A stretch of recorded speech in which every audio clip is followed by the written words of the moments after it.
Welcome to the Well Seasoned Librarian Podcast. I'm your host, Dean Jones, and this is Season 8, Episode 25. I'm so very happy to be talking with you today and on the podcast. And just this year has passed by so quickly. I can't believe we're getting towards the end of the year and going into the holiday season. It's just been just a blast to talk to as many people as I've talked to over the course of the last year. And saying things like it's Season 8, Episode 25 is just thrilling, feeling like I just started this yesterday. Today's guest is Priya Mani, and you may know her from her very famous blog, Cookalore. It's on Instagram, and it's a pretty big deal. It's a visual encyclopedia of Indian food. Now, Priya is a Copenhagen-based designer and food writer, and those two things kind of go together for her. They're very one influences the other. She grew up in India and studied at the National Institute of Design. Her bylines have appeared in The Art of Eating, Whetstone Journal, and Gastro Obscura, among others. Her work was mentioned in Elle Decor, Wired, UK, and Mold magazine. She won an award, an honorable mention at the Sophie Coe Prize for Food Writing in 2021.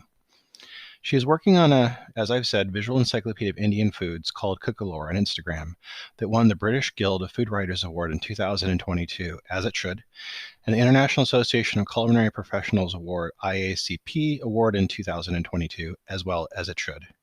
She regularly presents at the Oxford Symposium of Food and Cooking. She was just a great guest and so willing to talk about the topics we covered, and I just felt really blessed to have her. I always say, as I've said before, so many guests are worried about being too verbose, but when they want to talk and they're willing to talk lovingly on subjects that they're good at, it's just a real treat, and it makes the interview process so much easier for me. I feel kind of lazy almost, and it's just really great. So I love talking to Priya. I hope we get to have her on again because she was such a thrilling guest and had so much to say. So it was a great conversation. So I'm not going to take up any more of your time. I'm going to go ahead and go right to it so you can hear it. So this is my interview with designer, food writer Priya Mani. Welcome to the Well Seasoned Librarian Podcast. Today I'm speaking with food writer Priya Mani. Priya, welcome to the program. Thanks, Dean. Thanks for inviting me here. Now, Priya, talk to us about how you began writing. And when did you feel that you had that moment, that kind of wow moment when you realized, I'm going to be a writer? Well, I'm not a full-time writer, but yes, I do write for a big part of my work. I'm trained as a designer and I worked with textiles in the past. And in 2000, I started working with a UNESCO-supported initiative to study and document Parsi Zoroastrian textiles in India. And it was a classic ethnographic work with the analytical eye of a designer. And I had to write a report at the end of 6 weeks for the client. It went on to become a monograph studying textiles and private collections of over 200 odd Parsi families across India, spanning 4 more years than it was intended to be. So, and I really enjoyed the process of writing and photographing. It was immensely fruitful. And it allows for sort of, I think, communicating my observation and learnings in great depth. And I, as a person, revel in craftsmanship and detail. Food to me is just another aspect of material culture. And the craftsmanship and details it entails are no different. So I think writing just seems to be a natural extension of this need to communicate and share. Your work in food writing often speaks to the narrative of Indian food in our culture. Can you speak about that and how the world's perception of Indian food is beginning to change for us? Sure. I think second generation Indian diaspora are taking matters into their own hands. They're writing very different kind of food narratives than we've seen in the past. Like, for example, with Mother Jaffrey. While I really see the importance of Mother Jaffrey's work in making this topic approachable, I know that this conversation has also evolved so much to putting hyper-regional food, the role of class, privilege, and that very Indian thing that we call caste, putting all of this on the table. I think people like writers like Tejal Rao and Priya Krishna and Krishna Ray in the US are really raising the bar on this perception. But I also think that this conversation must in the future reflect a lot that we're talking about globally. That is India's role as a food provider to the world. And then with its billion people, as one of the world's largest consumers of food too, I think. How are we as a country and as a population and as diaspora representing the country, how are we responding to climate change? And how is our national and regional framework building resilience in the face of all this? And how is our traditional diets changing as a response to all of this? I think that is something that I would like to put on the table as conversation on Indian food going further, which I think is the need of the hour as well. I was reading an article by a writer I admire, Lily Ramirez Foran, and she was talking about how in Mexican food is represented normally in pop culture or in writing even, you'll just see some generic photo of a taco and it drives her crazy. Right. Do you have a similar situation when you see Indian food represented? It's like it's always ubiquitously curry, and it just, does it drive you crazy? Are you trying to say like, hey, there's more to it than just this aspect of it? I think Indians are also victims of that bias. I mean, to some degree, we have the same level of homogenization within India as well. So if you travel in the north, until about 2 decades ago, idlis and dosas were largely categorized as being just Madrasi food. I come from the south of India, and anything south of the Vindhya Mountains was just Madrasi. So I think it's a question of perception, and as a highly connected audience these days, I think we are far more equipped with the nuanced terminologies that we need to discuss where people come from, what do they eat, and why do they eat that. And I think that sort of vocabulary was missing in the past. People just didn't care. It was just boxed. So I wouldn't blame the international audience, because that is also existent and still dominant in India. So, for example, another dish that is becoming I think it, Dean, it's also probably a need for us to, while we appreciate the mosaic of diversity, I think it's also this need to have something that's common, that we all have a shared vocabulary of. So now another dish that is taking its wave in India is biryani. Everyone seems to, talk about biryani, and biryani is becoming the new curry. So I think there is a need for both. Maybe it's just this innate human unexplainable need to have a common thread to say that we are connected in a way. Either it's imposed on us, like it was in the case of curry, or it's self adopted, like in the case of biryani. Yeah, I see restaurants now popping up in the area where I live now that are just selling biryani only, nothing else. Yeah, you can see that. So we are living through a new wave of homogenization. And that was not the case before. Biryani was limited to certain communities and certain occasions. It was, it was also deeply related to the Muslim communities. So it was part of, breaking the fast during months of fasting, and classic biryani recipes. But you could also connect them to areas where there were a lot of slaughtering going on, and that was largely related to the hide industry. So I think it was also a larger network. So, for example, if you take Ambur biryani, Ambur is a part in Tamil Nadu, and the biryani there is very different from the biryani in generally made in the north of India. It's not made with long grain rice or basmati. It's made with a short grain rice. And the whole region of Ambur actually has a huge leather industry, and that's why there is animals landed up there. There is a use for the skin, and there is also a use for the meat. And I think this interdependency is what brought about these regional specific foods, especially in the case of biryani. But like today we see biryani has become something else. Biryani was also sort of the election food, right? It was also the currency of what politicians used. So biryani and beer was what they sold, what they gave away as incentives to come and watch election rallies, but also vote. So biryani becomes currency. And so biryani can be many things, I think. In this conversation around biryani, there are many layers. there's caste, who is allowed to put what into their biryani, and not to mention the whole area of adulterated biryani and adulterated meats that find their way into biryani. That's a whole other conversation. So yeah, going back to homogenization, I think, yes, we see it happen over and over again. It's very cyclical, I think, in that sense. I feel like it's very personal to families too. I was talking about food with a coworker, and I mentioned biryani, and they're like, they said with mock theatrical declaration, you know nothing of biryani, never speak of it. And I'm like, we laughed, but I was like, I guess it it could be kind of a personal thing, right? Right, exactly. Yes, and it's also families. So families have biryani recipes that are traditional to their it's handed down from generation to generation, cooked in their family kitchens, which probably served large meals, and it was an occasion food. It was not an everyday food like it's become, I think. Yeah. You have a project that I'm very eager to talk to you, as you could imagine. It's your Instagram account, Cookalore, where you have a visual encyclopedia of Indian food from A to Z.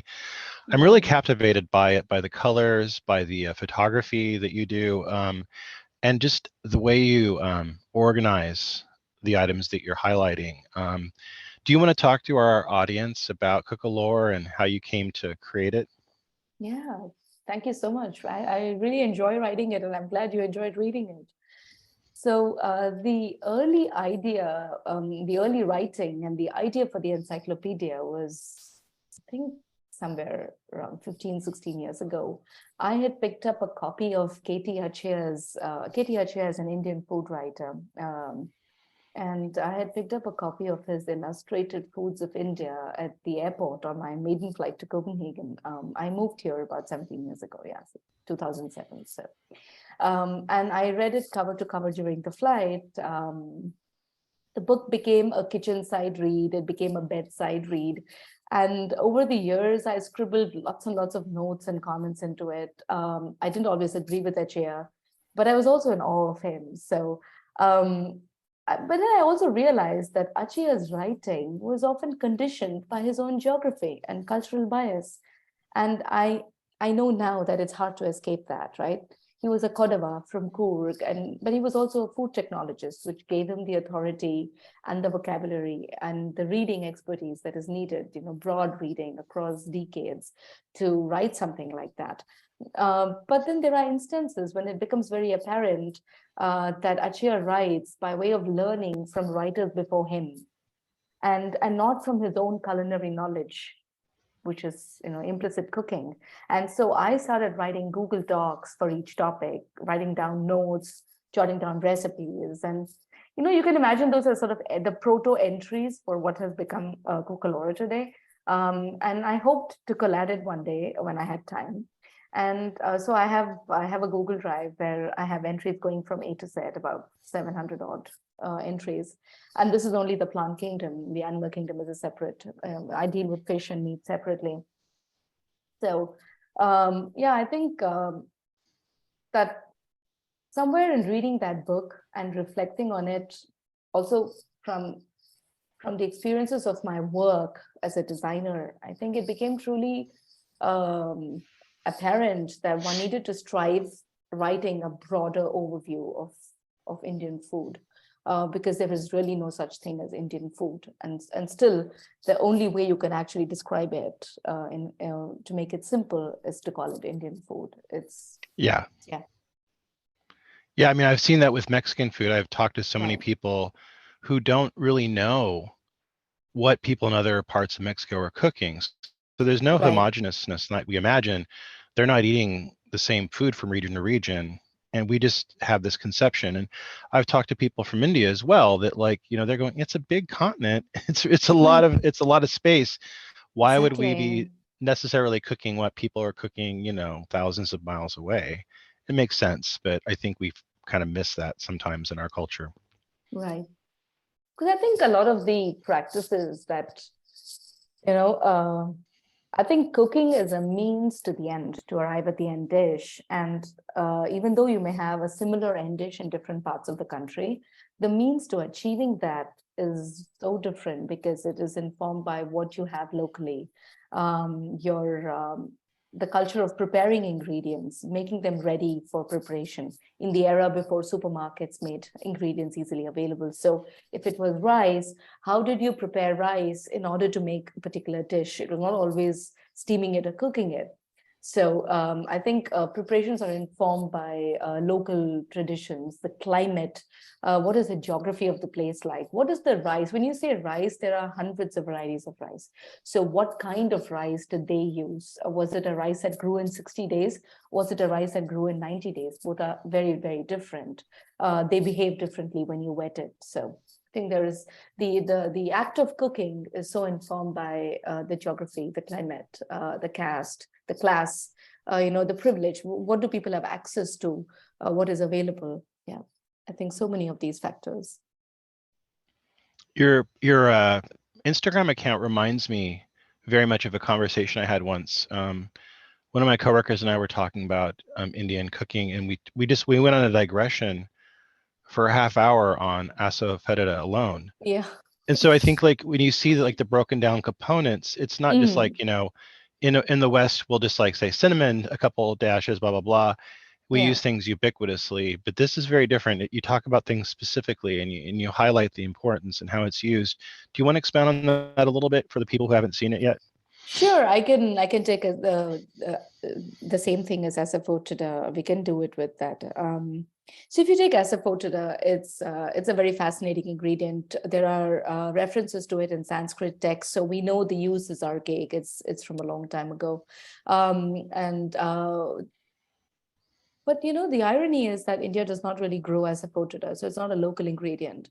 It's always been imported from Afghanistan, and now in the last few decades, the use of asafoetida is so nationwide that we have had to import asafoetida from the Middle East and often from war-torn regions, which means that the supply of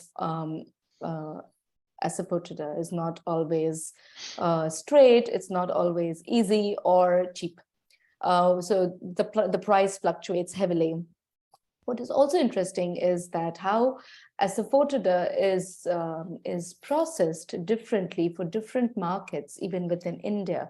So the most common variety you'll find is a powder form, which is very little in percentage. So it has less than 20% asafoetida, and the rest of the powder is actually wheat or another kind of flour, which basically prevents the asafoetida from clumping again. Asafoetida is essentially a gum, and that comes when you scar the tuber of a plant, asafoetida, ferula, fetida, and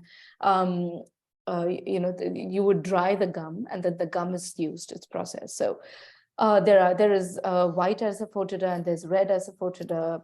One is more flavorful than the other, more pungent. But if you look at regional kitchens, not all regional kitchens use asafoetida. So and they don't use it the same way either. One would imagine, all Indian food use asafoetida, but that's not true either. I think a lot of this learning of using asafoetida has also come by people being more cosmopolitan in urban areas. In the last 30 years, India itself has become super cosmopolitan, especially in the urban areas.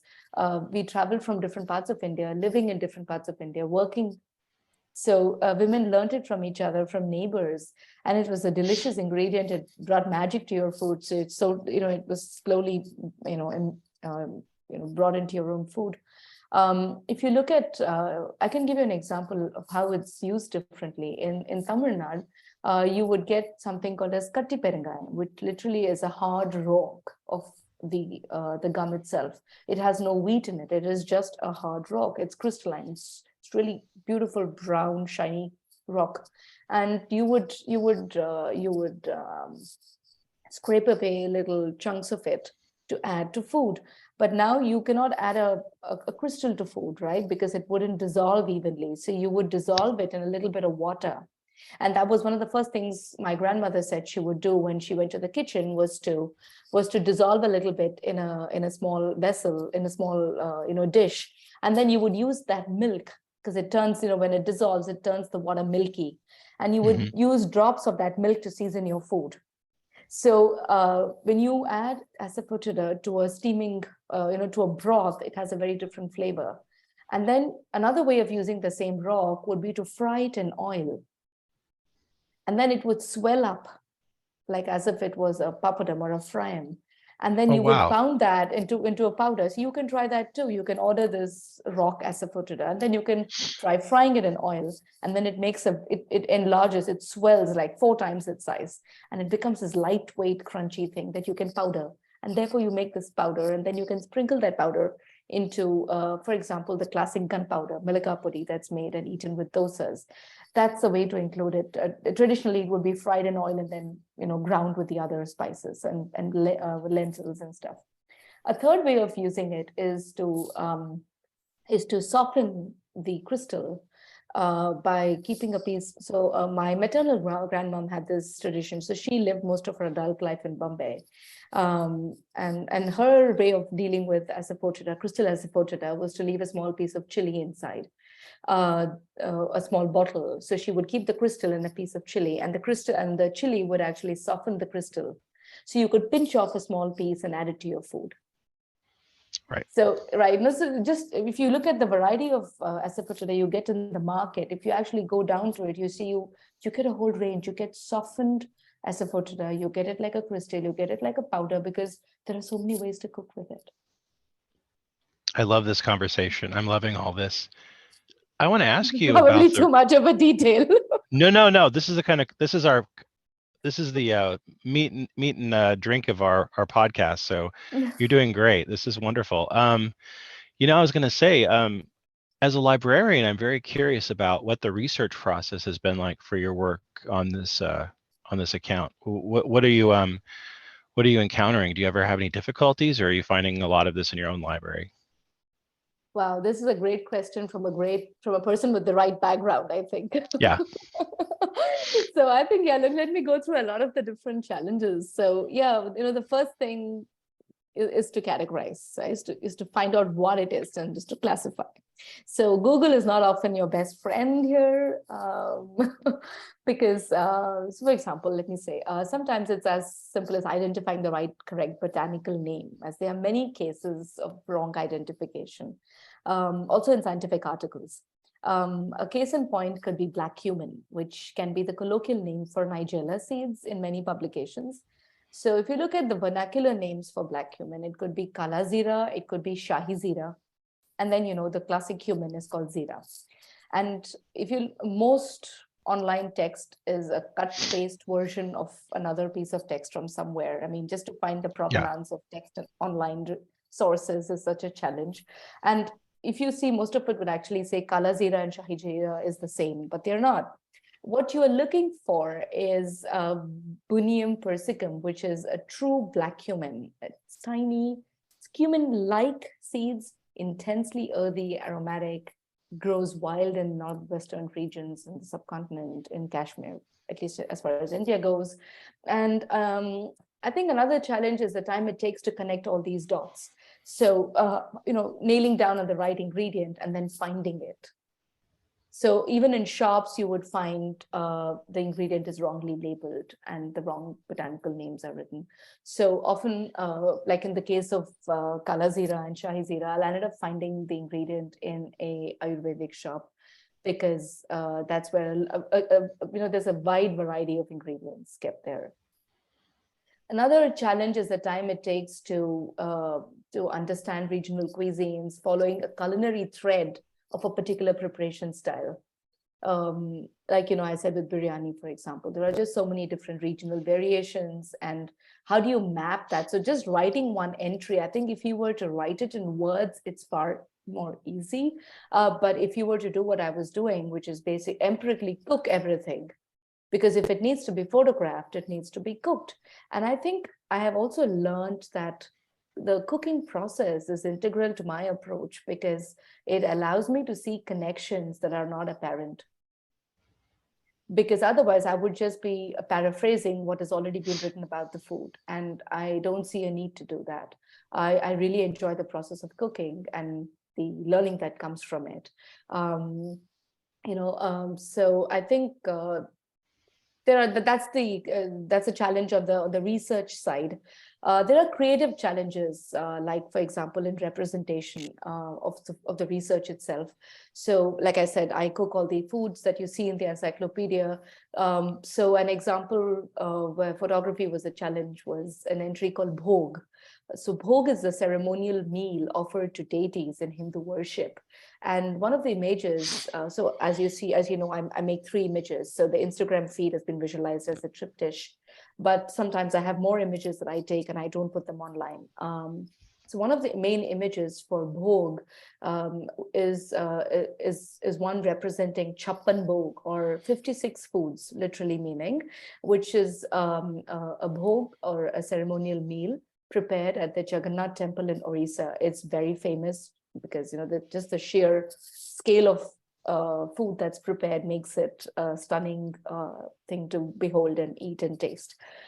And yeah, of course, it was mind-boggling to plan the preparations for that, because in a home kitchen, making 56 ingredients and having 4 people in a family to eat all that you cook can be quite a challenge. So I cook doll's house, you know, I make little doll meals, I make tiny meals of things. So to find the connection between ingredients and between these preparations, and you realize there are not 56 actually. There are, some of them are minor variations on each. So probably these have been appended over time to eventually become this mammoth meal of 56 preparations.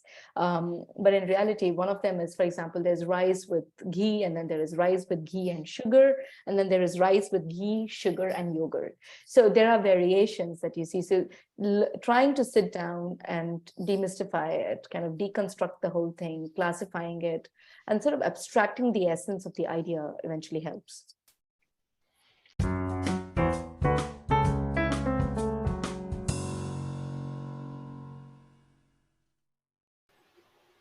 This episode is sponsored by Culinary Historians of Northern California, a Bay Area educational group dedicated to the study of food, drink, and culture in human history. To learn more about this organization and their work, please visit their website at www.chnorcal.org.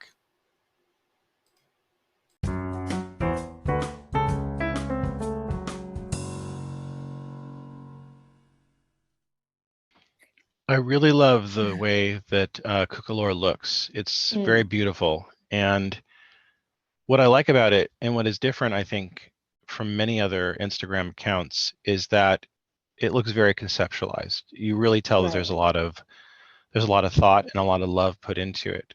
Sometimes I'm stunned by how good the photography is, and how there's times when it'll look like maybe an old-fashioned botanical print, and sometimes it just looks like a museum display.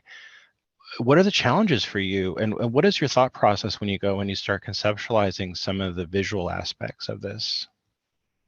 Yeah, I'm so glad you said it looks like a museum display, because yeah, sometimes I do try to achieve that diorama style feel to it. I think it's also about just sort of the attitude of putting something in focus and studying it. So I try to, while I do make a reference to the cultures that cook it, you know, different communities that cook it, I refrain from ordering them by sort of, you know, creating a sort of hierarchy on, and I don't really, if you notice, I don't put any opinions on taste yeah, it's not an opinionated piece in that sense, because I think the idea is to represent, the idea is to show the plethora, to show the possibilities, and I stick to that quite consciously. And so yeah, as I said, the Instagram feed has been visualized as a triptych, and that's been very, you know, really for practical reasons, because I felt that the entries read easier when you see them in a line of 3. Because when you write the word into it, it's more distracts from the visual aspect of it. You can write A for agave, or A for whatever, or B for something. But I think it's also that I would like, if you haven't followed the feed so far and you arrive at the feed, I think it's nice to the serendipity of finding an entry is also good, because if you just pass through the encyclopedia, you are not guided into saying, oh, it's about agar agar, or it is about bamboo, and I don't want to know about that, but I rather want to read about something else.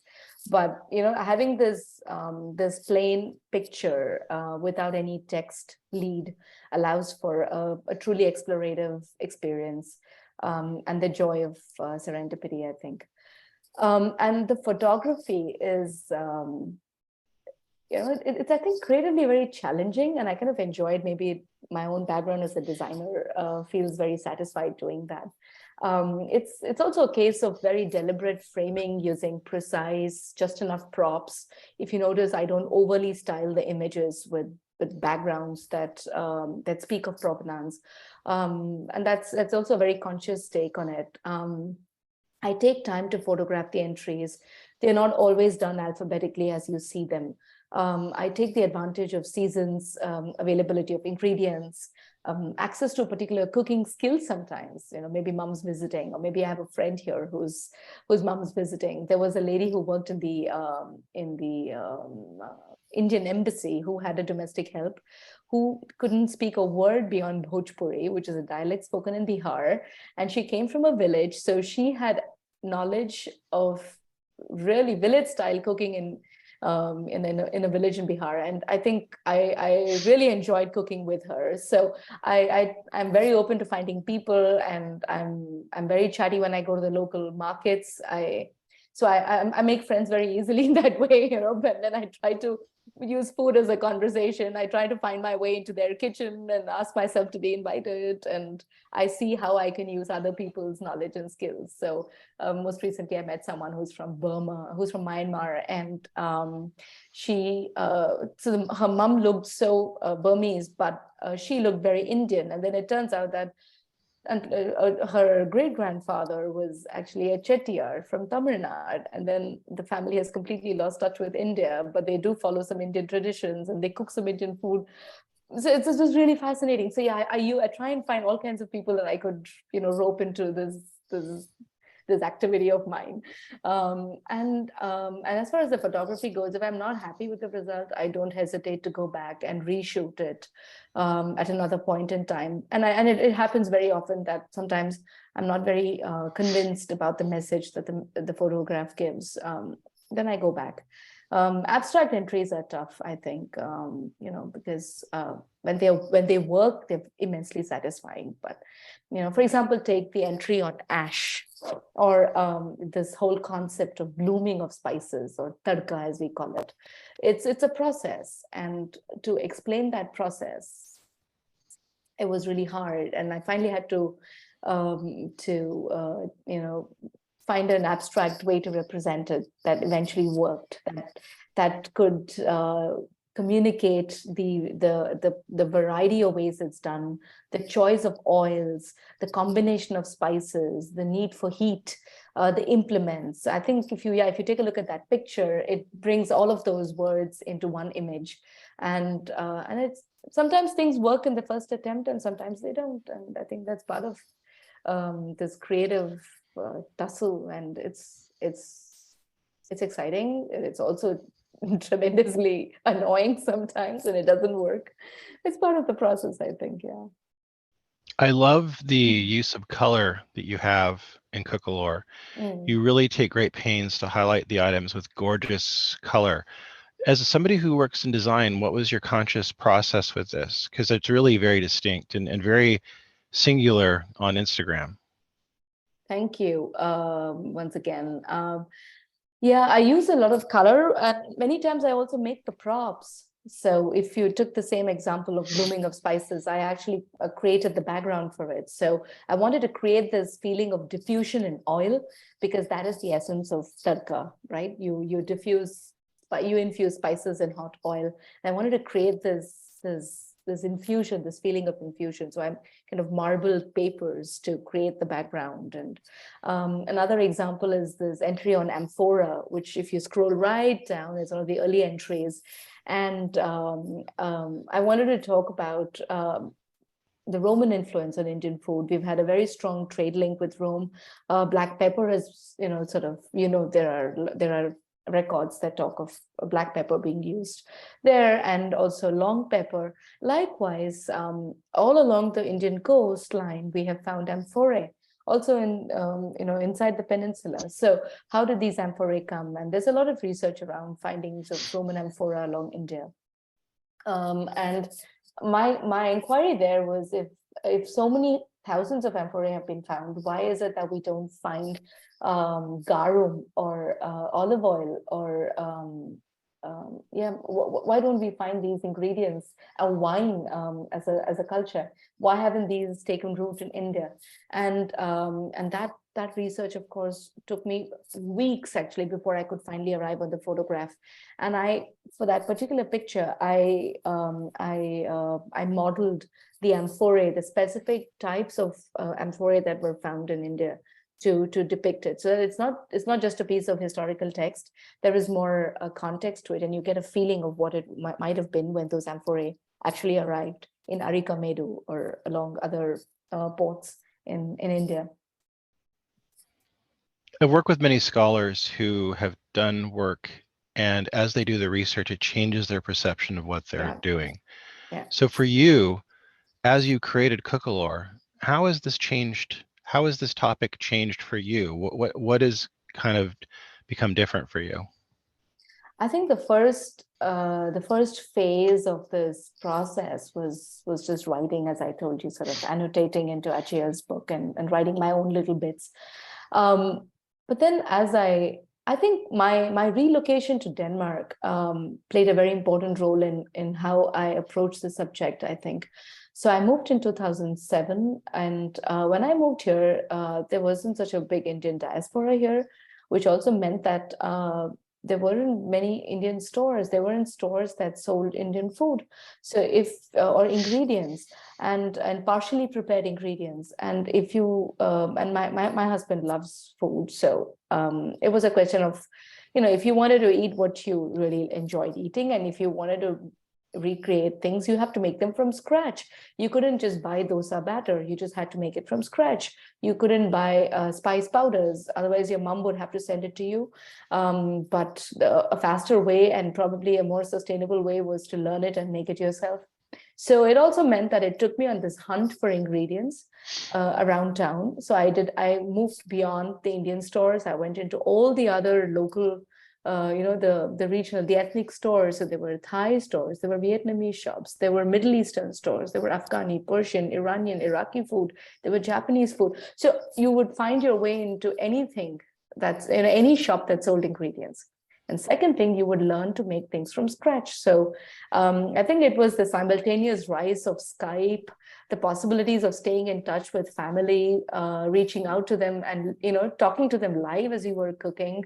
And it sort of became this way of staying in touch. Cooking became a way to talk to your grandmom, talk to your aunts, and it became this common activity that you did together over the phone. And I think that process of cooking and a parallel process of writing made you realize that the writing did not, at least for me personally, did not make sense without the cooking. And the cooking informed the writing. And the writing led me to reading more and more. So it was this, it's neither linear nor cyclical. I think it was this network of going back and forth, this creative chaos that was happening for a long time.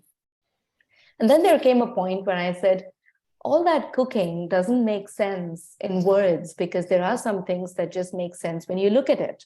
I mean, how many words can you use to describe food? I mean, how often can I just say it just looks delicious, it looks brown, it looks great, it smells aromatic? You just need words, and an image can speak for 1,000 words. So finding a visual representation simply seemed like the most logical next step for me. Illustrating was not an option, because I felt that I might bring in biases when I illustrate, and I might also skip details. So to create a visual simplicity that is easy to perceive and easy to understand, and still have the granular details that one can go into at their own leisure, I felt photography would be a useful tool. I wanted to ask you, because we touched upon this earlier in the podcast, who are some of the food writers that are important to you and that you admire?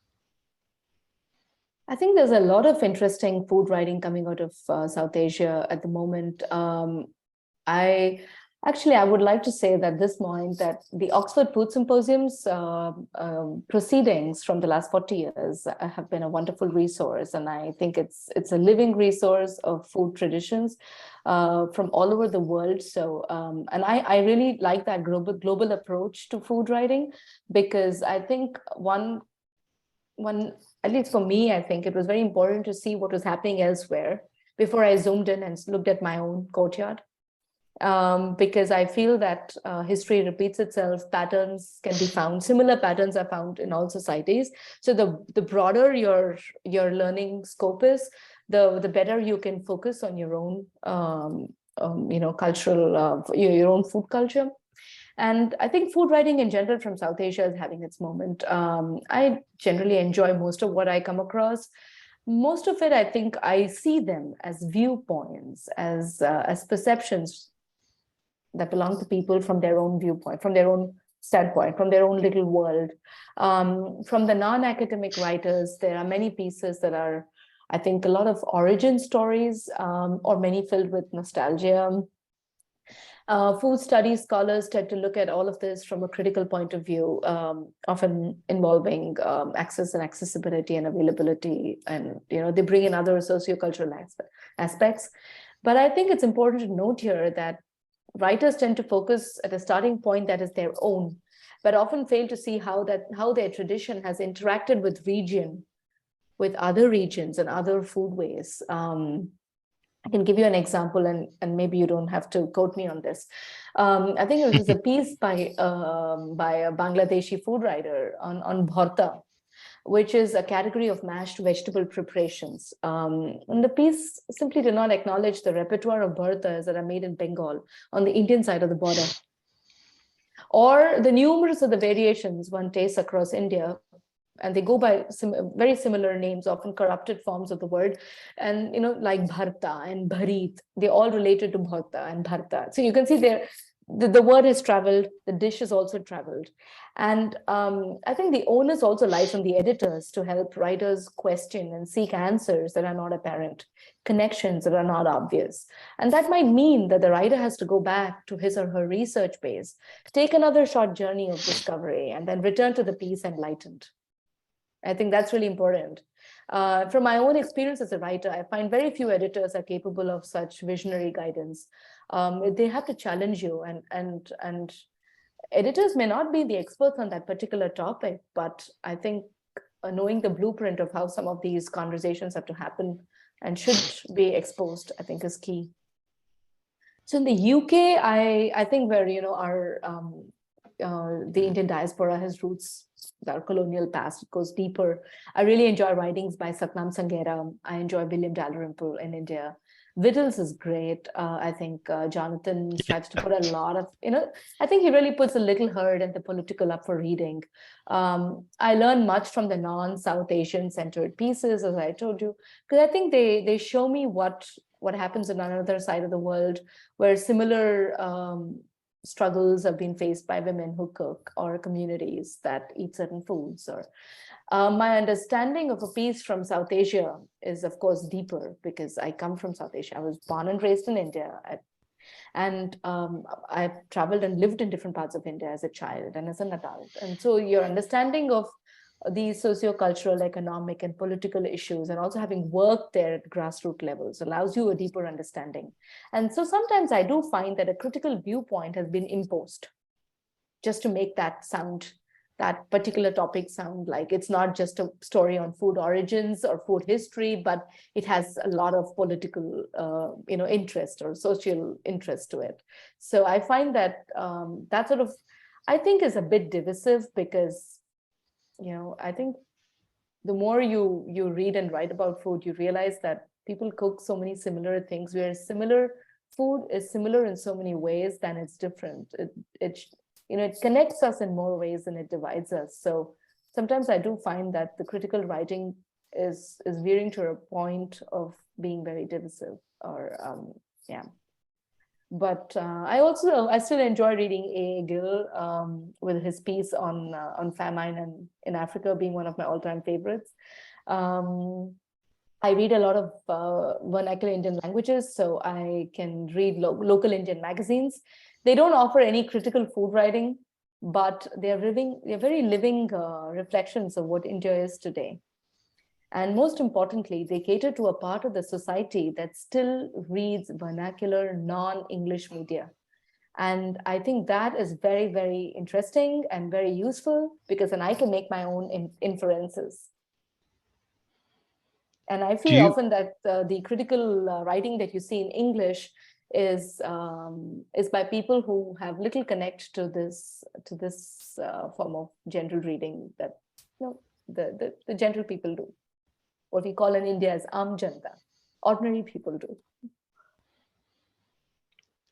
Do you think that, I know you get asked this question a lot, so I'll just go ahead and ask it. Do you think that Cook-a-Lore will be a physical book someday? I think so, yes. I'm reaching out to people to do that now. I actually made a small mock-up of a book a couple of months ago, just to start seeing how the information flows if it was to be in a paginated instead of being on a social media feed. That also gives you, at least it gave me a feedback on how I need to photograph and look at images, composition, storytelling, and within the image itself. I think that Cook-a-Lore, even if it goes on to being a printed book, which I hope it does, because it's nice to have something physical. I don't think I had this vision when I started the Instagram feed. I think it's become more clear now that yes, it needs to be a book with pages that one can go from A to Z. But I think it still must live a parallel life on a digital platform as a living encyclopedia.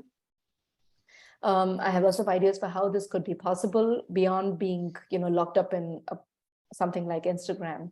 I can't wait to discuss with someone who would like to eventually support me on taking this forward as a book. Priya, I want to thank you for being on the podcast. I'm going to include a link for Cook-a-Lore in the bio for anybody who hasn't seen it yet. You're going to love it. Priya, thank you for being on the podcast. Thank you, team. That was my conversation with Priya Mani, whose Visual Encyclopedia of India Foods Cook-a-Lore is on Instagram. We have a link to that in the bio. Next week, we're going to have many authors on who are going to talk about Hanukkah. On Monday, we're going to have a special panel with two of our guests to come back and talk about Hanukkah, Faith Kramer and Beth Lee. We're also going to run encore presentations of both of their interviews from the last year as well. Then we're going to have Kim Kushner at the end of that week of Modern Table talking about foods for the Jewish holidays as well. Please tune into that episode. You're going to really like it. Hope you all have a great week. If you want to share this, our link on social media to kind of spread the word, we always appreciate new listeners. I hope you all have a really great week, and I hope you all are able to cook a lot of great things. Until next week.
need mealtime inspiration, it's worth shopping Kroger, where you'll find over 30,000 mouth-watering choices that excite your inner foodie. And no matter what tasty choice you make, you'll enjoy our everyday low prices, plus extra ways to save, like digital coupons worth over $600 each week. You can also save up to $1 off per gallon at the pump with fuel points. More savings and more inspiring flavors make shopping Kroger worth it every time. Kroger, fresh for everyone. Fuel restrictions apply.